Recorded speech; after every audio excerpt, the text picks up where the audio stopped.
Hello, and welcome to another episode of Love Healing, the podcast, or videocast, we should say, if you're watching us on YouTube. So on this episode, we get to talk about kombucha, and in particular, Kombucha, which is different because it is made by a super seasoned yogi, mom of 5, Black woman who is very committed to her community and spreading health, because that can also be her wealth, or at least so she says. So we'll dive into that with her in just a little bit, but before we do, what is kombucha? Okay, so I have just recently discovered kombucha, and it's fizzy, it's fermented, it's kind of gonna give you that soda fix if you are, kind of going into a more healthy lifestyle and trying to avoid things like Coca-Cola and Sprite, etc. But there's benefits behind kombucha, so we'll dive into those just a little. Kombucha is a fermented, lightly effervescent, sweetened black or green tea drink, commonly consumed for its supposed health benefits.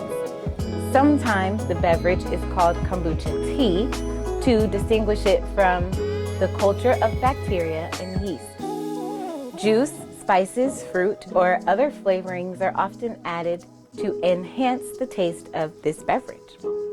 Kombucha is thought to have originated in Manchuria, China, where the drink is traditionally consumed, or in Russia and Eastern Europe. Kombucha is now homebrewed globally and also bottled and sold commercially by various companies. So as I was looking through, I was thinking, well, what else besides being a probiotic is the benefit of drinking kombucha? And also, besides helping me stop drinking? What should I be saying? I'm not sure. How about to help me stop drinking Sprite Zero? Well, I found 8 evidence-based benefits of kombucha. So besides probiotics, kombucha also may provide the benefits of green tea. So like energy and things like that, which is natural caffeine. I've been seeing a lot of energy drinks on the market lately that really promote natural energy and things like that. And that is normally coming from green tea sources. So studies show that drinking green tea regularly can increase the number of calories you burn, reduce belly fat, and improve cholesterol levels. Can also help with blood sugar and more. Okay, so that's amazing. And I did not know that. But also, so number 3, kombucha contains antioxidants. Antioxidants are substances that fight free radicals, reactive molecules that can damage your cells. And many scientists believe that antioxidants from food and beverages are better for your health than from supplements. Very cool. Kombucha can kill bacteria. One of the main substances produced during the fermentation of kombucha is acetic acid, and that's also abundant in vinegar. So that kind of explains why people are now drinking, apple cider vinegar. Just drink a teaspoon or so in the morning, maybe throw it in your tea or something like that. It's very bitter, but apparently can help to reduce yeast and kill bacteria in the body. Kombucha may reduce heart disease, or the risk of heart disease, and that is one of the world's leading causes of death. So I wonder if that's pre or post-COVID. Anywho, we know that heart disease is bad, and even though we have LDL, bad LDL and good HDL cholesterol, we want to certainly improve our risks of not getting heart disease. Or, I don't know. What is the word that I'm looking for? Today, my words are just a little all over the place, and that is one of the things that we can work through, maybe with drinking kombucha. Let's continue to look at the benefits. Kombucha may help manage type 2 diabetes. So, interestingly enough, low blood sugar or insulin resistance can also cause us to not be able to put our words together, can cause us to have some adrenal fatigue and even just physical fatigue, where we cannot think of the words that we want to say and then make a coherent sentence. Now that I know for sure and also just learned. It is certainly alarming if it happens, but hopefully as we continue to learn about sugars and process things that we continue to put into our body and eliminate them on this healthy healing journey, we can notice when our blood sugar is feeling low or when we're feeling fatigued, and then start to pay attention to the other signs and then eat something that can bring it up or drink something like kombucha. Kombucha may help protect against cancer. With cancer being one of the world's leading causes of death as well, it's characterized by cell mutation and uncontrolled cell growth. So how the anti-cancer properties of tea and polyphenols work is not well understood, but based on some research, it says that it blocks gene mutation and growth of cancer cells while also promoting cancer cell death. So that's amazing. Lastly, kombucha is healthy when made properly. Okay, I would venture to say that would probably apply to almost anything. If you make it properly, it can be healthy, right? You can have potatoes, but maybe they don't need to be fried. You can have vegan chicken, but maybe it doesn't need to be fried. Okay, I'm gonna get off of that soapbox. But kombucha is a probiotic-rich tea with many potential health benefits. Now, when you prepare it, or if you decide you want to try to prepare it, you don't want it to be contaminated or over-fermented. Homemade kombucha may also contain up to 3% alcohol. So if you're especially sharing it with the kiddies or grandma, grandpa, and things like that, you do want to be very careful. One of the cool things about our guest, Kemiko Lawrence, and her kombucha is that on her website, she has a starter kit. So if you are interested in making your own, you can grab that and get started there, and it's safe. She also has a couple of videos that you can watch, and don't worry, as always, the links will be provided. So, brewing with love. She has a new drink, and I am excited to try it because it is cider. And she's calling that her super drink, Greek Mountain Cideritis Tea with kombucha fire cider. It's a great combination of healthy kombucha, turmeric, herbs, spices, and cideritis tea that has a chamomile-like taste with the chest-warming kick of spices, of fire cider. Okay, that sounds interesting. I can't wait. So without further ado, we will talk to Kemiko Lawrence. She is a mixologist, a brewmaster, certified registered yoga instructor. She also has a registered yoga school with Yoga Alliance, which is very cool. She's teaching her own 200-hour Hatha yoga program, which is amazing. I can't wait to talk to her about that. She is an experienced mom of 5, and she has made it her life's work to radically modify her family's diet just as her mother did for her. She did grow up as a child with some levels of dis-ease in her body, and her mother went right to work trying to figure out how to help. So caring for herself is her way of exemplifying strength, courage, and wisdom. Kemiko is married, and again, she has 5 children. I just can't say that enough. I have 1, and I cannot even imagine multiplying that by any more. So bless you, moms of multiples out there. You are truly gifted people to deal with that. even though they are such a wonderful blessing. Kemiko is a proud military mom, and she did and does homeschool. She's a triathlete and a lover of an active lifestyle.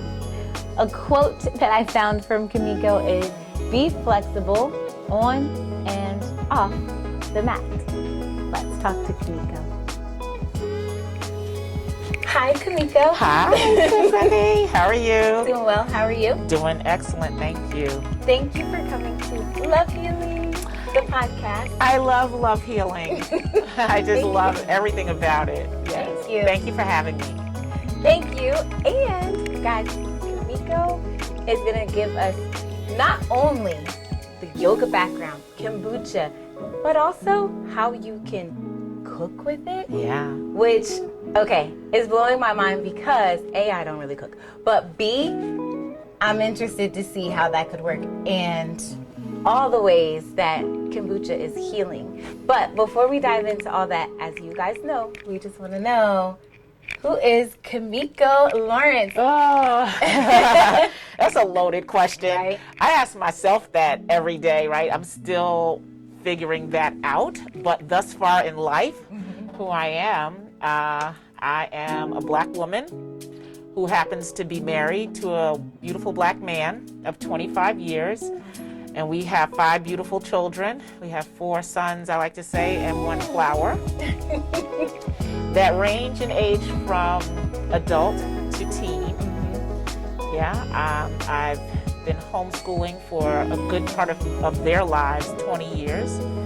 And I'm a yogi, and I'm a brewmaster, I'm a business owner, healer, I like to say light worker, soul sister.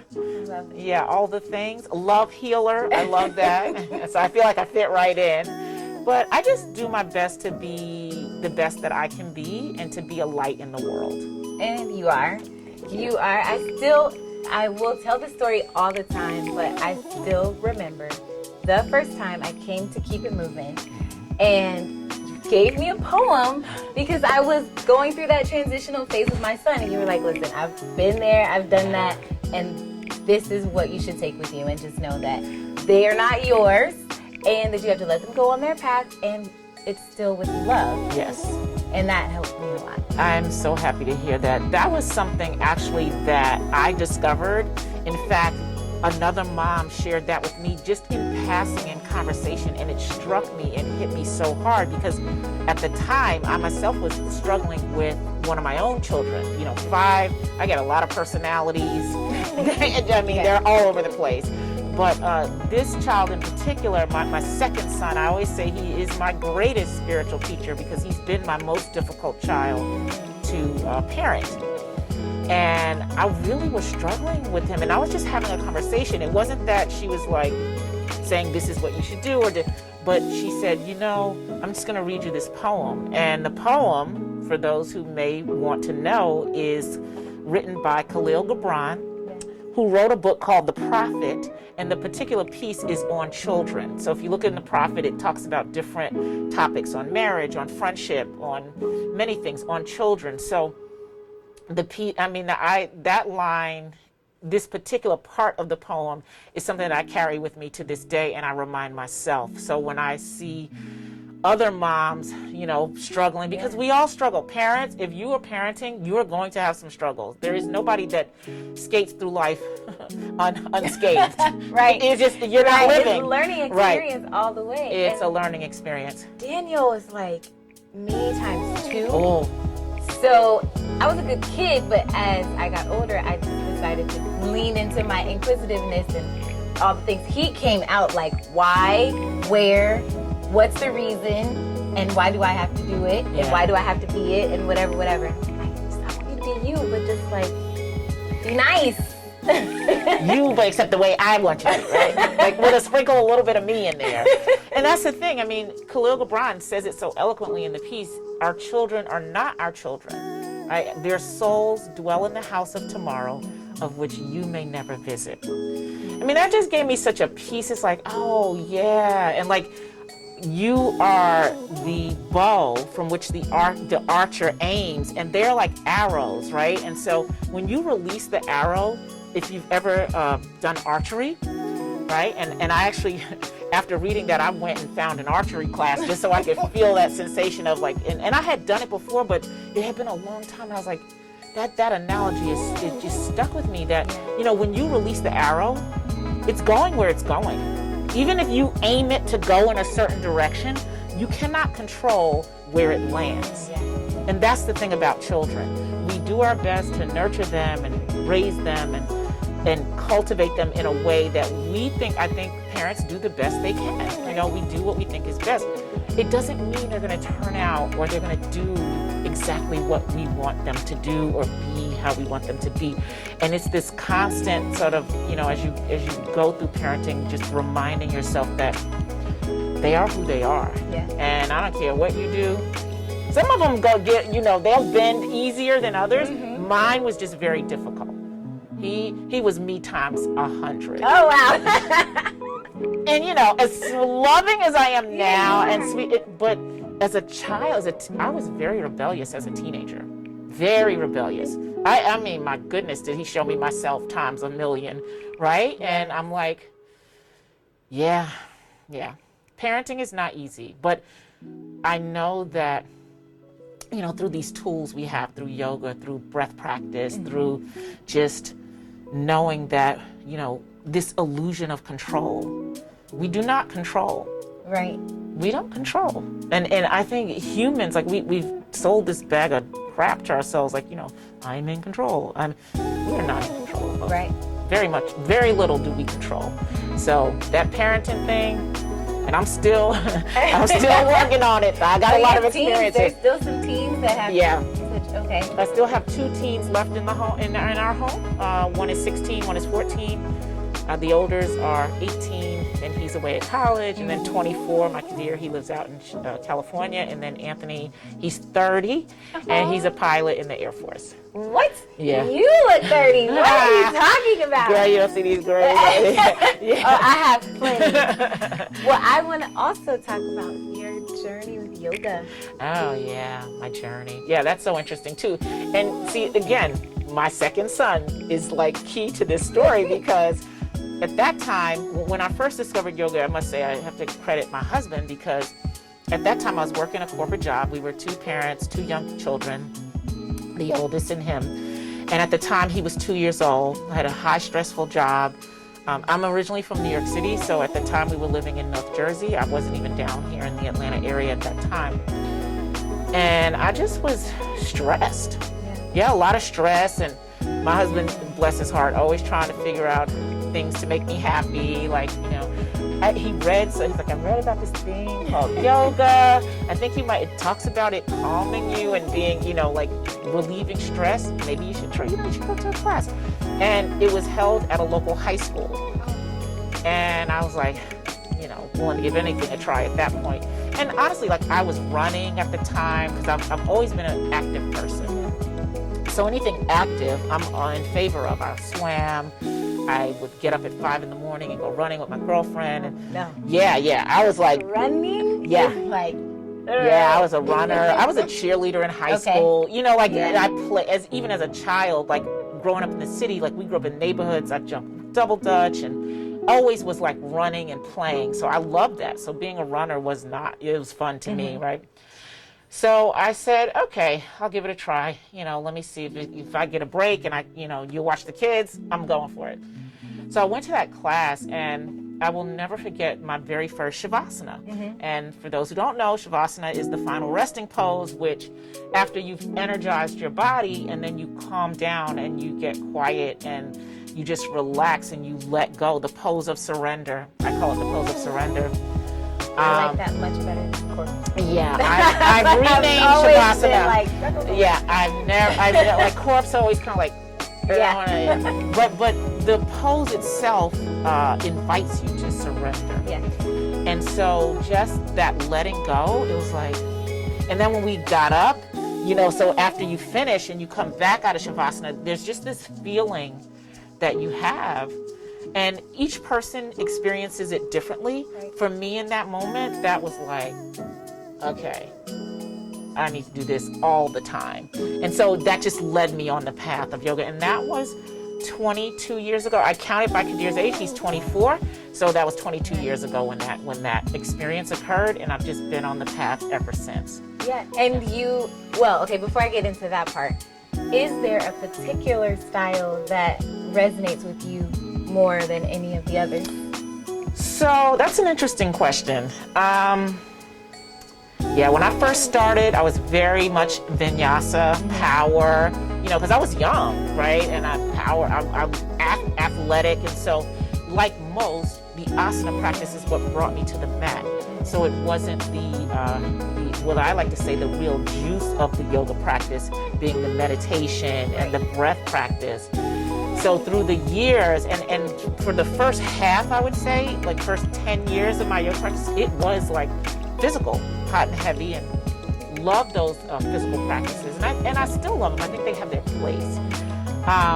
As I've gotten older and, learned more and become more experienced, I mean, clearly, like, I am such a restorative girl, like, hands down, I gotta say. And maybe it's just age, right? Because, your body changes over time.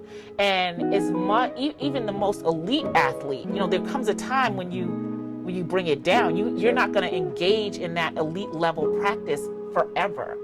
Right. So it's been this journey, like up and then up and then. But now that I'm where I am in my own particular life and my understanding of the practice, I have to say that the meditation, the breath, the restorative yoga is that's just it for me. And don't get me wrong, I practice asana and movement practice still. Yes. Like I do that because I feel that movement is important for our bodies, and yoga is my form of choice, if you will. I still swim and do all the other things, but what I've learned is that these other things, they are also meditative in practice. So like when I'm swimming and just doing laps in the pool, like I'm in meditation mode, and what I know is that the yoga practice is not just this separate thing that we do on the mat. It is life. Right. And I say that the reason why we open this mat is so that we can practice for the real deal. Mm-hmm. And it's on in real deal every day. So when that hard situation hits, when somebody cuts you off in traffic, when your kid talks back, it's like yeah, you need to take a breath. Hold on now. Right. Woo, before you become reactive. Right. So I have to say that the breath and the meditation and these are things that I practice daily, right, to incorporate into my daily, everyday life. Yeah.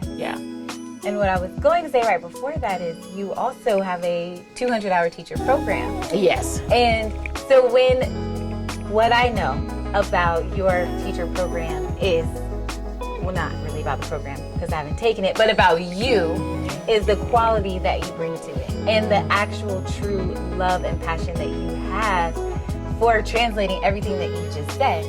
And I was not a meditator, I have to say, because the first part of my yoga journey was when I was pregnant. So I was really just trying to not get an epidural. Wow, how interesting. Yeah, right? And then I went from that to booty, which is like all the way up all the time. Yeah. And then there was the slowing down. And it was at Jen's studio, but you weren't the teacher. I took a restorative class and I said, this was great. I hadn't actually slowed down like that since prenatal yoga. And I think, so what I know to be true is that, we live life on the go. So so the thing about the restorative yoga and the yin practice, the slower practices, is that it's just like we practice our poses and postures on both sides of the body to balance the brain, the right and left hemisphere.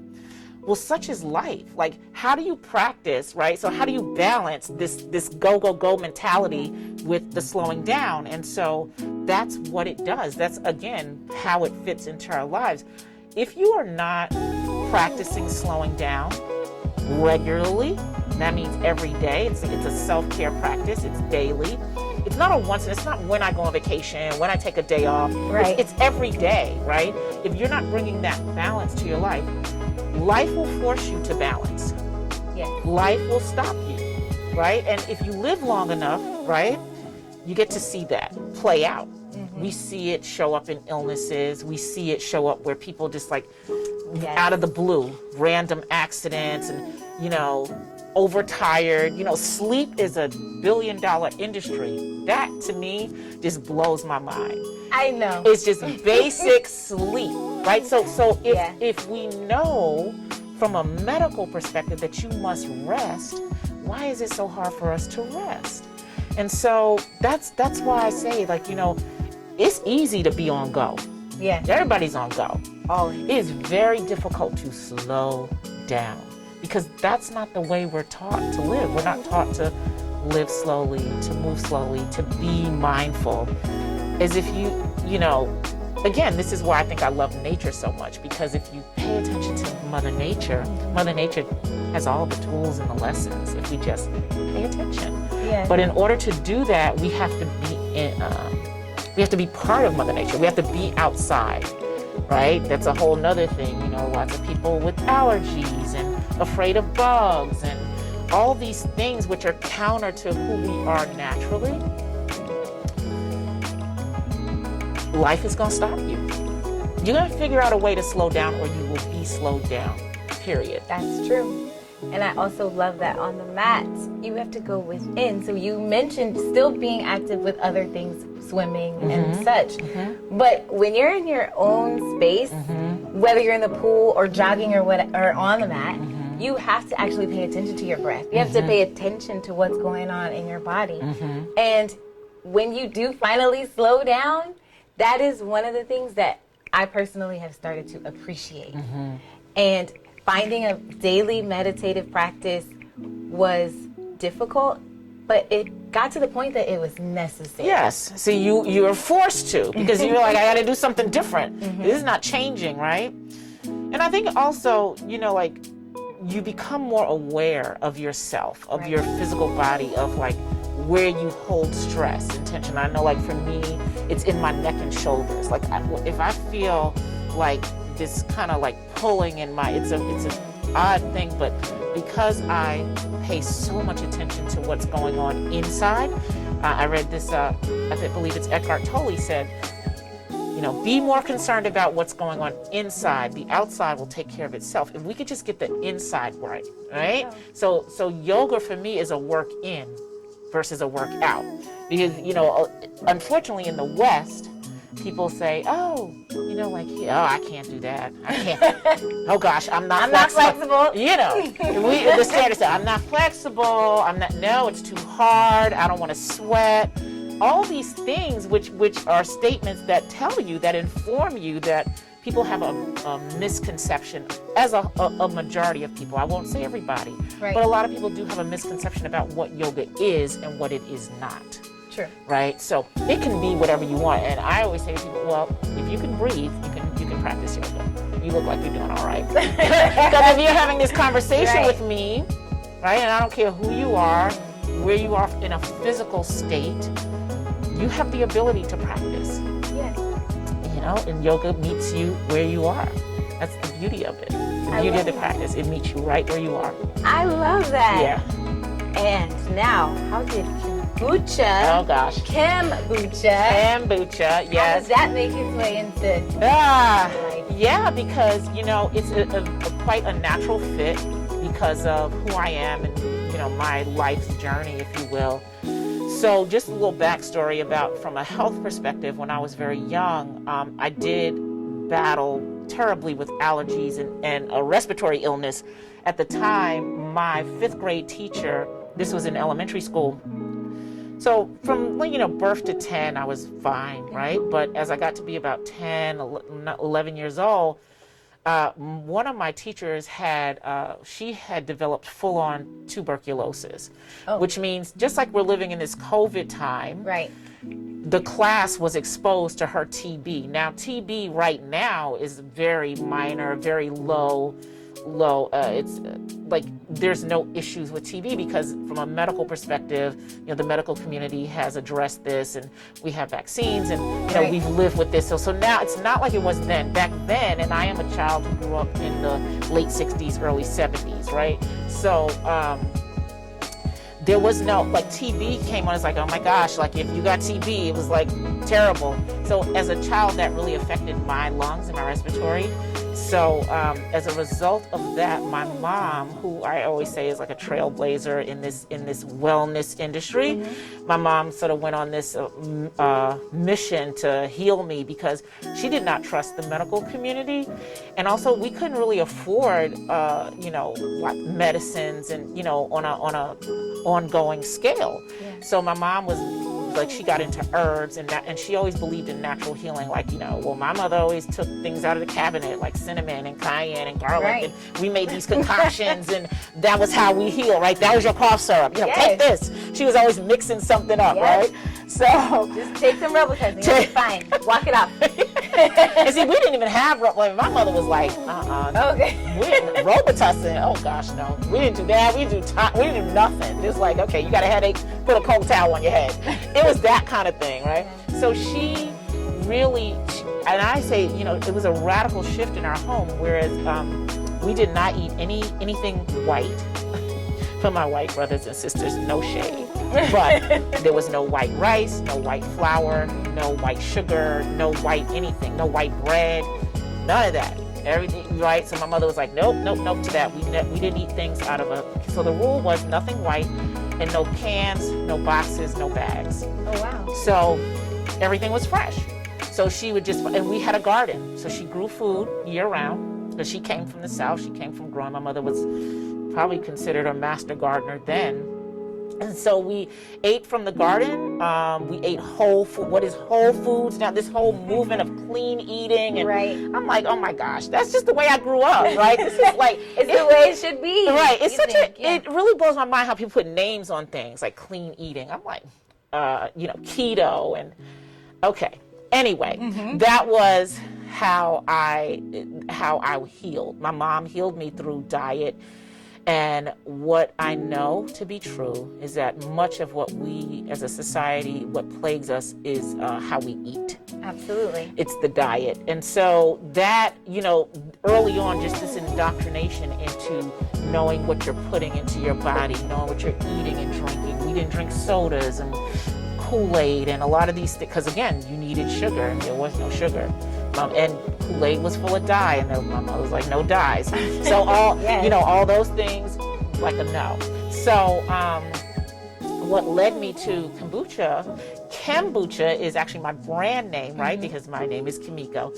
Kombucha traditionally has been in existence for thousands of years, right? So in my early homeschooling years, so when all my kids were little, I had 5 littles running around, I made everything. So much like my mom, I made all, like from my 30-year-old on down, none of them have ever eaten out of a jar of baby food. Oh my goodness. Because I made it all. Yes. Right. So like from early on, like they grew up, I was like a home cook, right? Because first of all, there's not a whole lot of places you're going to eat with 5 kids and 2 parents. True. Economically. That's the first thing. Let's just start there. Even if I could, but the number of children, the sheer number, we're not eating out a lot. So I cooked a lot. That was, so at home.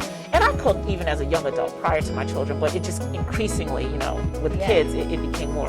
So kombucha I discovered when I was visiting my mom, actually at the time she was living in Nashville, and just a trip to the grocery store. I went to this, I'll never forget it, it's a place in Nashville called the Turnip Truck. And it's a natural food grocery store, much like Seven Under here. Okay, yeah. The Turnip Truck is like a Seven Under or a small scale Whole Foods. And so I just happened, looking in the drink section. I was like, oh, I'm thirsty. I want a drink. Let me see what they have. And I see this, I'm like, I don't even know what is this? And me, I'm like, oh, what's this? And then I start reading what's in it. I'm like, I never heard of this, right? So I bought one, and it was quite expensive. It was close to $9 for a bottle at the time. Yeah, I believe that. And that was 13 years ago, when kombucha wasn't really a thing like it is now. And so I took it, I tasted, I was like, oh, it's I like it. It's interesting. It wasn't anything I identified with immediately. I couldn't say. But I said, if my kids like it, we'll see if I can figure out how to make it. Yeah. And so I took it home. I let everybody taste it. They liked it. And because they didn't drink sodas and juices and all these things, it was water, herb teas, and whatever. We fresh pressed juiced. That's kind of like how and they were like, ooh, something else other than water, right?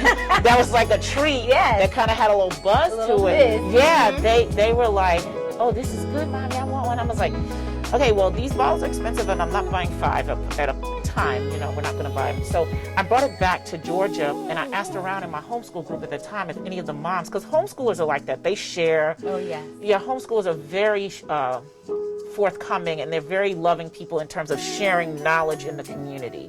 So, and here in Georgia, homeschooling, like when we moved here 16 years ago, it was much bigger than it was back in the Northeast when I first started homeschooling. So yeah, one of the moms knew what this kombucha was. In fact, she was making it and she said, oh, I'll show you how to make it.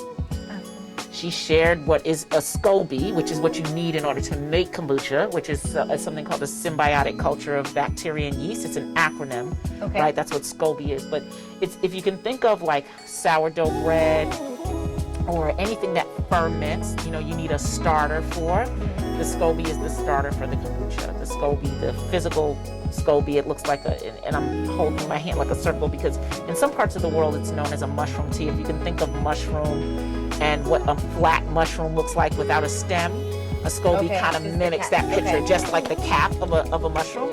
So it's round and in shape, just like a mushroom. So I got my first SCOBY, I got my SCOBY starter, she gave me the recipe, and kids loved it, and I was making this kombucha all the time, and it's like, and I was like, I don't feel like making kombucha, and they were like, Mom, make some kombucha. So I would always keep it on hand, right, for them to drink. And so that was, and at that time it was, and I made it and gave it as gifts during the holidays because people didn't know what it was, and my family loved it. People loved it. They were like, oh, this is really good, and wow. And so just a couple, you mentioned Jen earlier, a couple of years ago in her studio when I was teaching there at the time. I walked in the studio and the young lady at the front desk was drinking a kombucha, and I was like, oh, somebody else knows kombucha. And she's like, yeah, this stuff is so good. I love it. It's so good for your gut because kombucha is a natural probiotic and it's got some great benefits for your body. So I was like, yeah, I know all about it. I make it. She was like, what? You make it? Wow. Well, can you make it for me? I'll pay you. And then Jen was like, girl, you should do a class.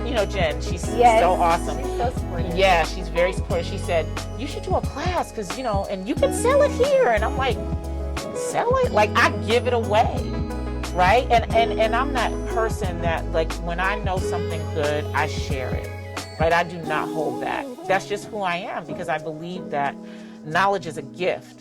And if it was gifted to me, nobody owns knowledge, right? True, it's true. meant to be shared. Yeah. So I was like, okay. So word got out in the studio and it just naturally and organically grew from there. It got like people were texting me. It got to the point where I was like, I'm just going to like put together a quick website so you could order on the website because I could not take the manual calls in the text anymore.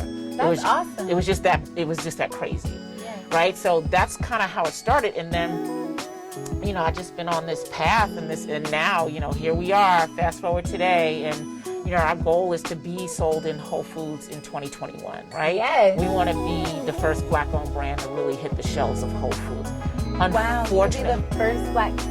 For some reason, I can't keep wrapping my mind around the first Black anything anymore, right? But there's still so many lanes that we haven't even really tapped into. We haven't even scratched the surface. Let me tell you something. One of the things that I know, and we know this, right? And I just posted about this recently because we had an article, a feature in Well and Good recently, which is a wonderful publication, reaches millions of people. But the wellness industry is just like many other industries, coffee industry, these industries that we, when I say we, I mean Black people, people of color, have been literally either erased, left out of or dismissed from the conversation and the main stage. There are many brands of kombucha on the market. Let's be clear, okay? We're not the first brand, but when you look at these brands and you look at who's behind the brands, the top brands that you see on the market are, they have different names, but it's Coca-Cola, it's Pepsi, that too. right? It's these large brands. It's Starbucks.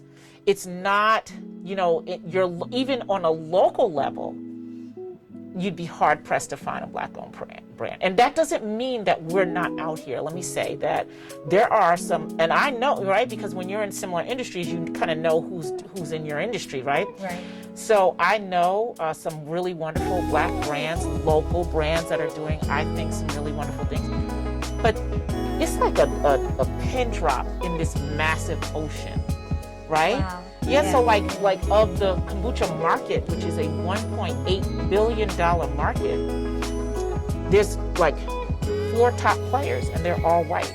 Right. That does not surprise me. Right? But it's just so crazy. It's crazy. Okay, so we are going to try some kombucha. All right. What are the flavors that you brought? And what are all the flavors? Are there just too many to name? No, there's not too many to name, right? Because here's the thing, the beverage industry, and I don't want to get into the technicalities of the beverage industry. Manufacturing a beverage is a lot to do. Okay. Right? So one of the things, and I used to, when I first started, this is probably one of the things that helped me up or slowed me down, if you will. And I shouldn't say slowed me down, but the learning of this, right? Because when I first, I was like, I could do everything. I was making all these flavors, and people would say, well, can you make me this? I'm like, sure. I make this, I make that, I made everything, right? But you can't, that's not sustainable. Yeah, the burners. That's fine if you're just making gifts for family and friends, but if you're talking about developing a serious business, you can't do that. It's not going to work real well. Right. So, to answer your question, my line, I say, is I call it the goddesses of the galaxy, and they consist of sun goddess, moon goddess, earth goddess, and star goddess. Okay. So we have 4 flavors only. Today we have 3. Okay. I'm gonna move this over. So this is sun. This is our sun goddess. This is our moon goddess, right? This is sun. She's yellow, and moon is blue. And I'll tell you why I named them such. And earth is green, right? So sun is mango, pineapple are the dominant ingredients. All 3 of these contain ginger. Okay. Blueberry is elderberry. Blueberry, elderberry, acai, right? And again, ginger, so blue. And then Earth Goddess has a combination of mixed greens and celery, cucumber, sage, apple, and ginger. Oh, right? wow. Now, Sun Goddess also does have turmeric, by the way, which I should say is beautifully. And each of the ingredients that we choose to flavor with are intentional because each ingredient has its own benefit, right? Okay. Aside from kombucha, and I do Star Goddess, by the way, she's absent from this lineup, is purely unflavored. Has no flavor in it, so it's kombucha in its natural state. And what does that taste like? Does it taste like ginger? Is it spicy? Is it sweet a little bit? It has a little sweet. It's a combination of sweet. It's like a really nice combination of sweet, sour, and tart. Okay. Right. So those are sort of the ways it hits your palate: sweet, sour, and tart. And each of these flavors, these fruit flavors, they give, they take. So kombucha is kind of, I think of it like if you can think of like rice. It's like a blank canvas. Okay. It will absorb the flavors. So if you like pineapple, you're a sun kind of girl. Okay. If you like blueberry, you're a moon kind of girl. If you're into greens.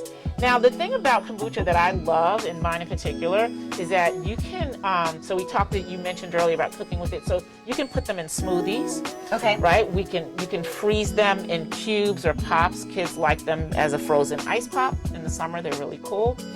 Also great cocktail or mocktail mixer.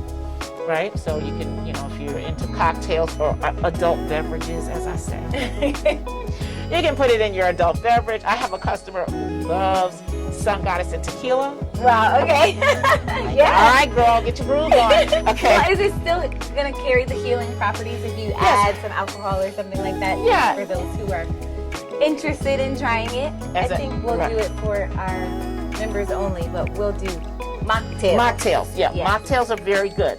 I had a friend who named it, AC, if AC sees this, she has a business called AC Art of Food, and she loves my kombucha, but she came up with a cocktail, a wellness cocktail. Okay. Right. I love that. Right. I thought that was so cool. I'm like, oh, I think I'm gonna name it a mocktail, right? But yeah, mocktails are really good. I mean, and you can have your fancy glasses, and you could add other things it makes a great. I made one summer I did a pool party, and we made kombucha grias, so like a play on sangrias.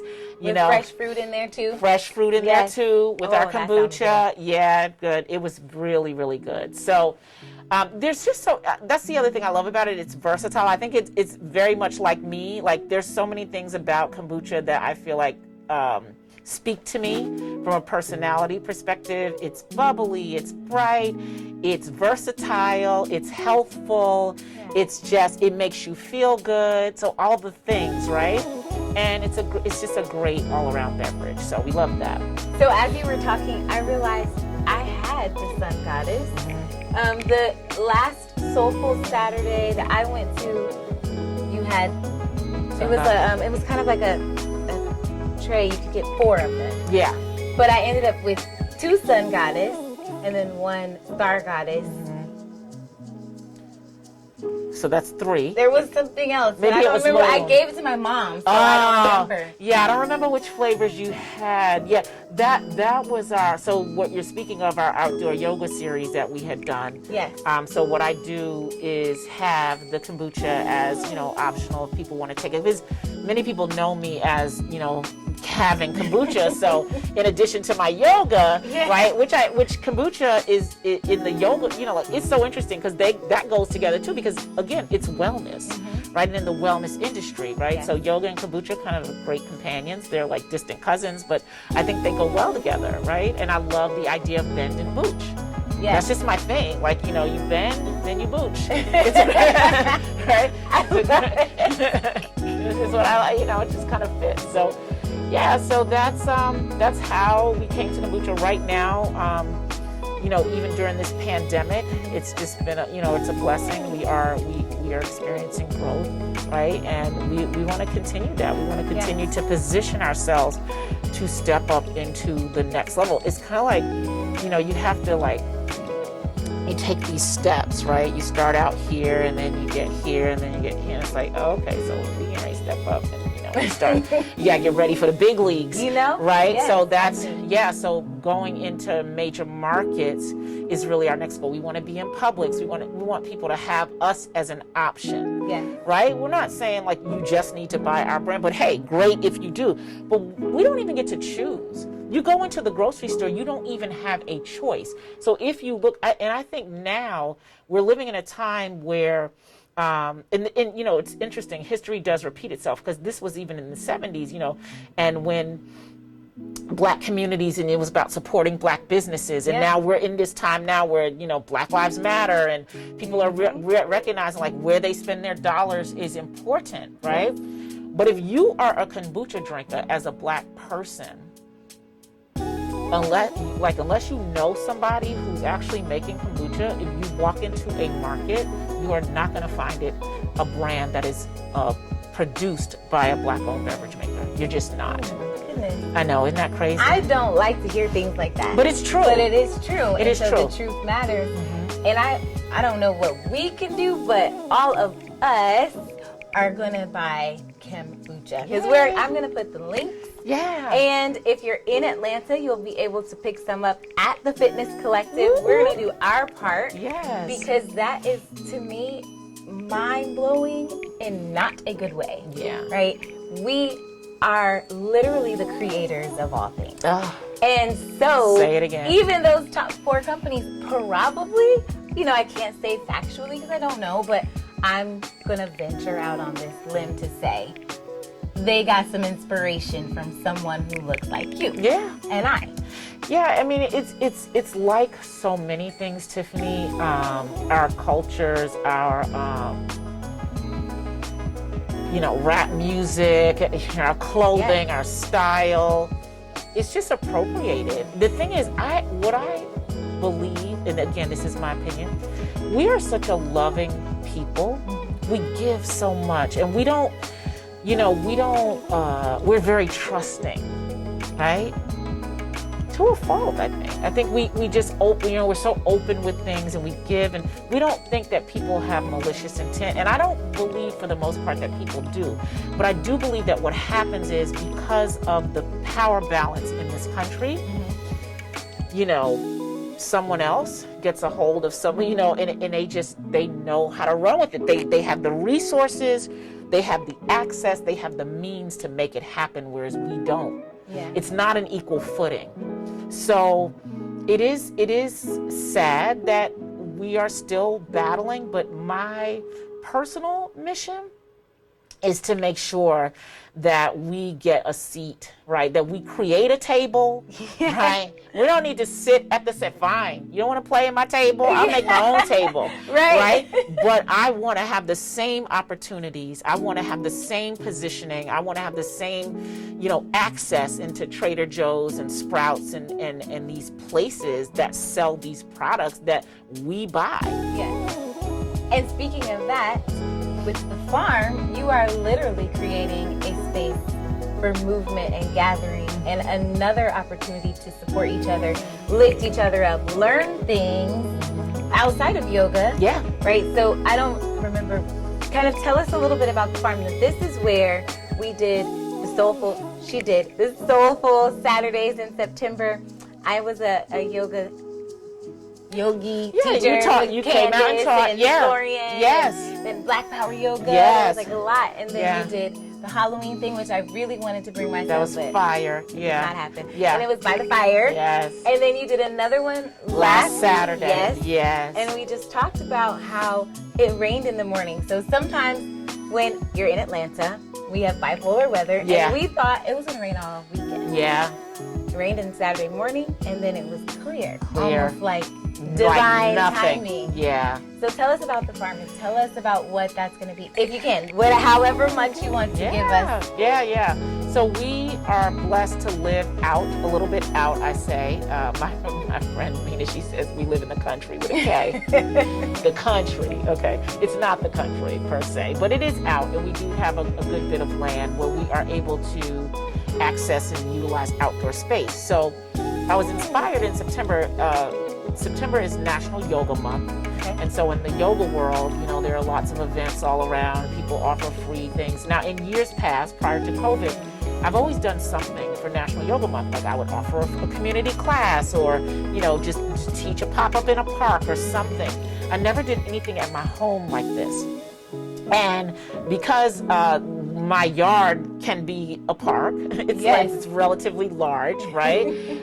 Gorgeous. Thank you, Tiffany. And I said, this year, what could I do? And I was like, it's Saturday. Now, the soulful part came from, because my years of teaching at the studio, I've always taught Saturday mornings, by the way. Mm-hmm. Like in my years of teaching, Saturday morning just happened to be the time that I love to teach.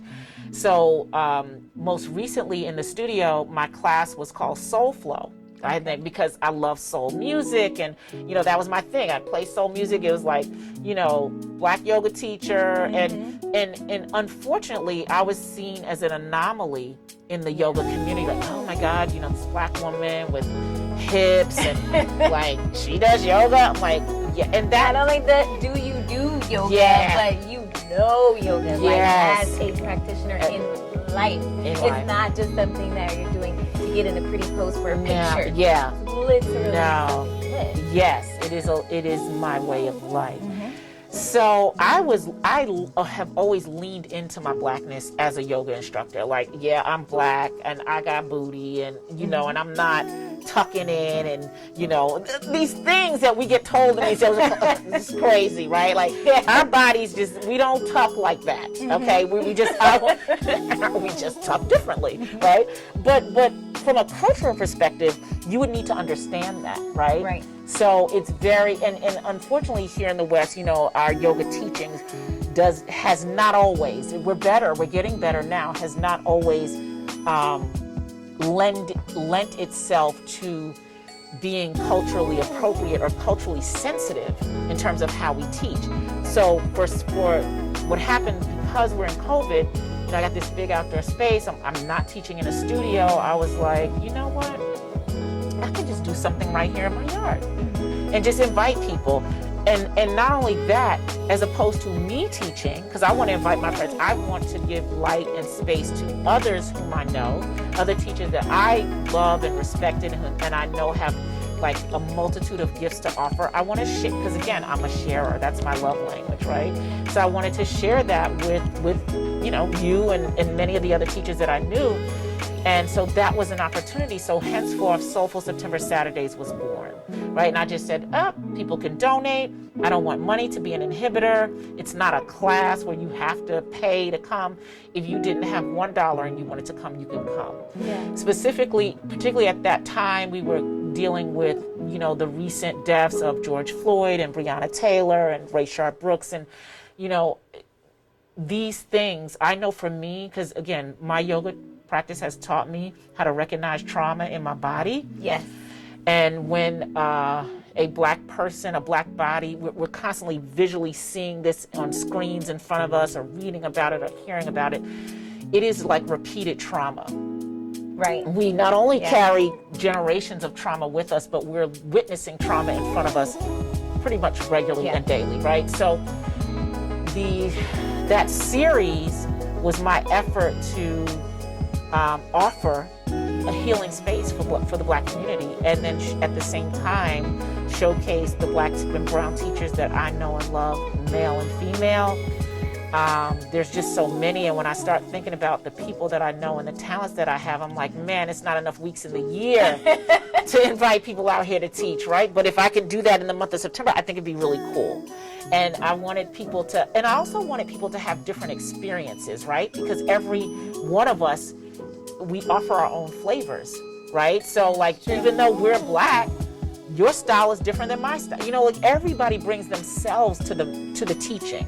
So I wanted other people to see that, to see Tiffany, to meet Candace, to see Lorian, feel her energy, to meet, the meditations. And it was just beautiful. So that month-long series with the sun, like the divine weather every single Saturday, I knew it was the right thing to do. And every week, I just feel like, the divine God was just showing up like, yep, you're doing the right thing. Yep, you're doing it right every Saturday, right? And then Halloween happened to be a full moon, and I am a follower of moon cycles. So that was full moon and fire with Black Power Yoga, which was, again, they brought a whole nother flavor, ancestral healing. It was just beautiful. Yes. And then last Saturday, once again, we did open fire, because again, hot yoga is a thing. So I was like, oh, you want hot yoga? We could do hot yoga right in front of the real fire, and it was hot, right? So, and also just tapping into my love of nature, right? Like being outdoors, because that's not an experience that's common for people. That's not to say that people have never practiced in front of fire. It's just not common. We practice indoors.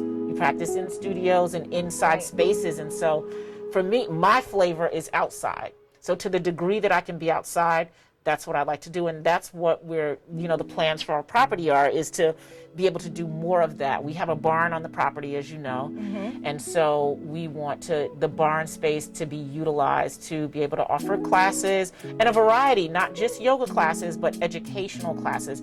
How to make your own kombucha, bees, like I plan to have bees in the spring. So, harvesting your own honey. Oh, and wow. Like beekeeping 101. These are things that, help us to return to our natural healing ways so that we can live longer, be more healthy, produce more businesses, and keep doing the work. I love it. Yeah. So fire. And then I'm going to get off so I can try it. Yeah. But we're going to talk about the fire kombucha. Fire cider. Fire cider. Yes. I'm sorry. That's all right. What is fire cider? So fire cider is a little different than kombucha, but the reason why fire cider is another one of these products that I produce, because I'm into fermented foods. Okay. That's just my thing. I love fermented foods because of what it does for our guts. Mm-hmm. And I know that fermented foods is just one way that we can be more supportive of our gut health. Okay. Meaning our digestive health, right? Yes. So fire cider is a tonic. It is not meant to be consumed like a drink or a beverage. It's meant to be taken by the shot, right? So like I take a spoonful of this.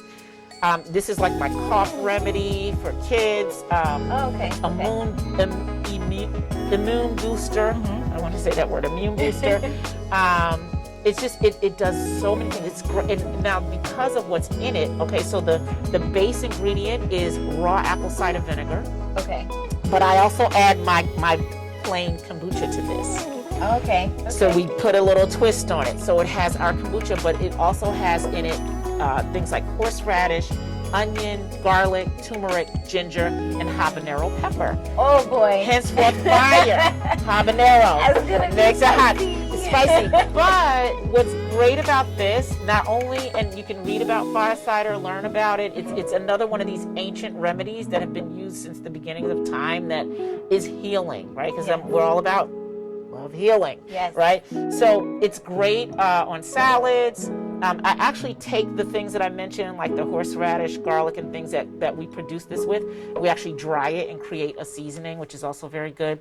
You can put this on your salads. I made a delicious kale salad with this. So if you like kale salad, you want to get some like the cider. salad dressing. It's the dressing. Okay. Yeah. So I don't know. do you like spicy? I do, but it depends on the level. So if it's a 1 to 10, at about 5, I'm probably gonna tap out. So you could just take a little taste and see what you think. You can also mix it with honey or something sweet. Now I tend to just take things straight. I don't like sweet things too much. Okay. So, but for somebody who might want a little, like I need a little sweetener, because there are people who take like spoonfuls of apple cider vinegar. And apple cider vinegar is great for you, but it's just not my thing to just take a raw apple cider vinegar. But I will, and you can smell it, right? Okay. Like just smell what it smells like, so you can see. It just smells citrusy. Yeah, and it really is good. I think don't let it scare you. I'm just gonna give you just a tap. Won't. See that little tap, and you can see it's yellow because it has turmeric in it. Okay. Okay. So just take a little taste, and then. Okay. Oh, I have a question. So, are you going to sell your seasoning? Oh gosh, see, that's another one of those things. My daughter was like, Mom, this is a thing. You should sell this. So listen, I'm open to right. So I'm gonna experiment with it, and if people like it, I will. This is good. What do you think of it?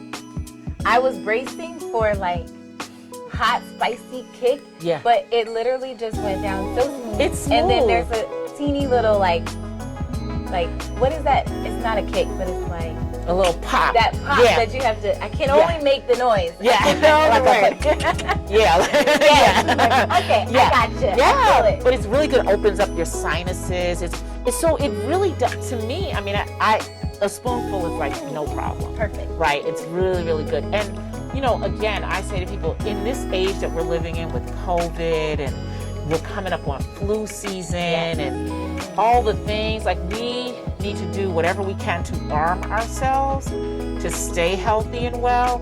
I just know that fire cider is just one of these things. This thing I have been making this for my family. My sister actually was the one who taught me how to make this. Okay. Several years ago, she taught us how to make this, and I'm like, this is good. And I've been making it for my family, because that's another one of these things. If I give it to my whatever I do is something that I give for myself and my family. It's not going to be like, I don't do that, but I sell that. This is something that I live with. People say, oh, you have 5 kids, and you're this age, and you've been doing all these things, and my life is very physical. Manufacturing a product is a physical act. Yes. Right? Yoga is physical in many ways. So my body is used as in my work. But in order to use my body effectively and to maintain that, I have to take care of myself. Yes. Self-care is healthcare. So important. Yes, that is the healthcare. That is your healthcare. That is the healthcare. So I embrace these things. I utilize them. I ingest them. I love them. It's like I love my products, and that's what I say on my label. I say brewed with love. Yes. Because I believe that. That's our logo is. It's a heart. It's a heart. With a yoga lady. With a yoga lady. Yes. I call her Booch Mama. I love that. So Booch Mama, and she's brewed with love. I love that. And do you ship? I do ship. Okay. And it's on our website. Okay. And we're actually running a special right now. So you can do a 4-pack, which again, Star Goddess would be the 4th member of the party. Our goddesses, and you get a bottle of fire cider for $5. Awesome. Typically, these 8-ounce bottles sell for $10. Okay. But with our 4-pack special for $25, and then the firesider is 5. So that's just one way we're trying to support the community because, we want people to be able to purchase, buy it, afford it, and get it. Yeah, absolutely. So we ship. Yep. Thank you so much for coming on. Thank you, Kemiko.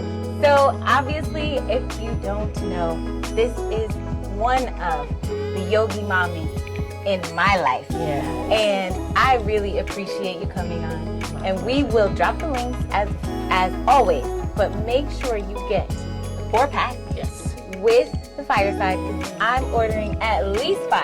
I can think of my mom, my 2 sisters, my aunt, and then myself. Yeah. Gotta take care of yourself. Self-care. Self-care. Right? Okay. Thank you. Thank you, Tiffany. It's been a pleasure. What an amazing conversation. And I really love how eager she is to share her resources and how committed she is to not only supporting other Black-owned businesses and women entrepreneurs, but also making the connections of the dots to those women and the resources that they may need for their families and for their own communities. So if you're not in Atlanta, she will still try to help. She knows so many people throughout the yoga world, even now with the manufacturing and distributing of her kombucha. And I keep saying kombucha because I can't think of kombucha without thinking of Kemiko. So you can log on to one of her Soulful Saturday classes. You certainly should. It was an honor for me to teach there alongside one of my friends, Candace, who hopefully we will get on as well at some point to talk about oils, which is why I have this oil machine next to me. I know you can't see it if you're listening, but she has totally given me all these recipes for oils, for headaches, for things like that, but that's another story. As for today and this particular episode, kombucha is going to be a new staple in my household. And I will try to use kombucha with cooking. Actually, no, not the kombucha, but the fire cider. I was really nervous to taste it because spice is not my thing. And if you are a person that is like, no jalapeno, no spice, if you're on a 1 to 10 scale and your limit is 2, you can still drink this. And you can make it your salad dressing. If you like kale or spinach, some things that she's kind of just shared with us was so interesting. And to have kombucha be a part of a healing journey, you don't often think of drinks or like little things. It's the little things sometimes that can make a huge difference, especially when you learn the properties of them, or when you learn, the origins of them. What was the purposes? And then kind of break it down. And we have so much natural medicine literally at our fingertips that we don't even know about for whatever the reason is. But I, for one, certainly appreciate being able to have a conversation with Kemiko and to be reintroduced to the fact that medicine is all around us. Food can be medicine. What we drink can be medicine. How we think can be medicine. What we choose to do as exercise and movement can be medicine. All of it can work together to facilitate a healing process, because it's all a process. All of our experiences add up together for growth. And once a mind has experienced something new, it never goes back to the old dimensions or to the old thoughts, right? So it may come up, but now once you've experienced something new, you can say, that worked for me. I'm gonna continue to pursue that. Or you can say, that actually didn't work for me. That's gonna be a learning experience, not a mistake, not a failure. And then you can improve upon that. And then you continue to elevate and elevate and elevate until suddenly you're just vibrating so high that everything you do can certainly become a form of medicine. Thoughts, actions, intakes, and outputs. So I am appreciative of all of you that listen and watch every week. Don't forget to subscribe, send it to your friends, send it to your family, and help someone else learn to love themselves in another way, or try something new, or maybe you too, and send us a message about it. Let us know how it's working for you. How's your kombucha? See you next time. Thanks for joining us this week on Love Healing, the podcast, brought to you by True Align Holistic Life and me, Tiffany B. Please visit our website at www.truealignlife.com and follow us on Instagram at True Align Life. Shout out to our sponsor, the Fitness Collective in Atlanta, which you can also follow at Fitness Collective ATL. As always, we appreciate you subscribing to the show on YouTube or your favorite podcast app so you don't miss any new episodes. Feel free to leave us a comment or a review. Let us know what content you want to see next. What do you want to learn about? And also, how are you sharing love to others and for yourself? But for now, we'll look forward to our vibration elevation again next week. Thanks. Bye.